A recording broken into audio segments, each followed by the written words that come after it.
Do you think the home prices are going down in Fremont, California? Well, Amrit, what do you think? Well, it's hard to say, right? But let's look at the numbers. Okay, let's do it. We have about 237 active listings right now. Okay.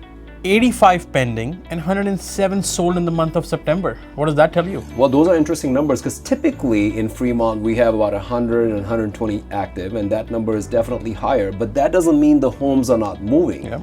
It's just taking about 2 to 3 months to get rid of that inventory. Now that's not bad, Amrit. If you think about it, if you live in Atlanta or Montana, if you sell a home in 2 to 3 months, that's still a good market. We're just spoiled over here in the Bay Area. If a home doesn't sell in a day, we think it's a bad market. So what you're thinking, the market is still steady? I think the market is still very steady, especially for single-family homes. Single-family homes are still flying off the shelf. They are.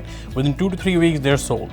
It's condos and townhomes where there's a little bit of a struggle. There is a little bit of struggle. And if your home is priced right, and if it shows well, it goes quickly, especially if you're working with a professional who knows what they're doing. Because in this market, marketing, your communication skills and negotiating skills matter the most. Absolutely, 100%. Yeah, what do you think about if you're a buyer out there? I think for buyers, this is a great opportunity. I feel like we have not seen this sort of an opportunity in the last 3-4 years. Absolutely. Buyers have options and they have time, and sometimes they're not competing with 10 offers, they're only competing with 2 or 3 offers. Yeah, if you're a buyer out there, guys, I would highly consider it, because sometimes I run into buyers, they've been in the Bay Area for 10 years and 20 years and they're waiting for the market to crash.